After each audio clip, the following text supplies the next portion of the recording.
বুকের উপর ড্রেজার চালাবেন না, মুখের খাবার কেড়ে নেবেন না। ব্রাহ্মণবাড়িয়া বিজয়নগর ইসলামপুর ইউনিয়ন শশই গ্রামের পাশে তিতাস নদী থেকে মাটি এবং বালু উত্তোলন করলে কৃষকের জমি নদীগর্ভে বিলীন হয়ে যাওয়ার অভিযোগ ওঠে। বিস্তারিত থাকছে মিজানুর রহমানের প্রতিবেদনে।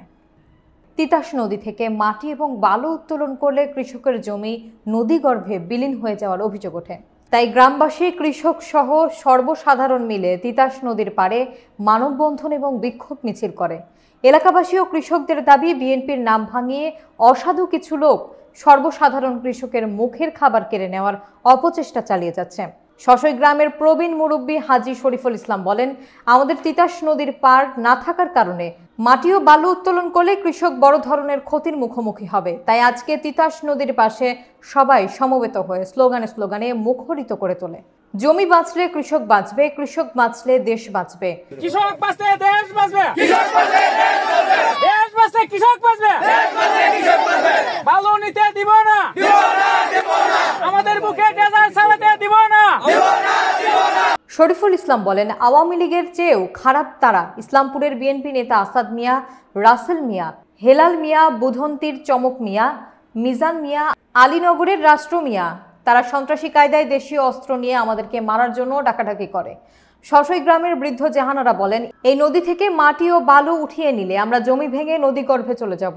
আমার একটা জমি আর কিছু নেই। আমার স্বামী অন্ধ, বিছানায় পড়ে আছে। সে দেশবাসীর কাছে, প্রশাসনের কাছে আকুল আবেদন জানিয়ে বলেন, নদী থেকে যেন মাটি বালু আর না উঠানো হয়। আমার নাম জাহানারা। কি হয়েছে আপনার?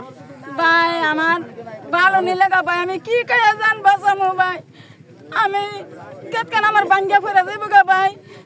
আনারা দ্বারা আমি চাই, আনারা সবার কাছে আমি অনুরোধ যাতে এই বালু না নেয়, বালু না নিলে আমার কেতকান ভাঙ্গা ফেরা দেবো গা ভাই। আমি কি কাজ জান বাঁচামো, আমার জামাই অন্ধল গরো সাড়িত পরা।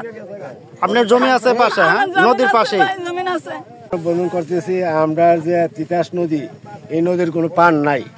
এর সাইডে হলো আমরা জমিন গুলা, এই জমিন গুলা বালু যখন করে মাটি নেয়, তখন আমরা জমিন ভাঙে ফিরে জায়গা। কারণে এই মাটি এবং বালু এই ইসলামপুরের আসাদ, রাসেল, হেলাল, বুদন্তির চমক, মিজান, আমরা আলীনগরের রাষ্ট্র, তারা আমরা চিনি, ভালো করে চিনি। তারা চিনার বাকি নাই, তারা করে বিএনপি। ওখান দেখি যে আওয়ামী লীগ থেকে হেরা বড় সন্ত্রাসী, রাইতে বড় লোক হয়ে যাবো গা।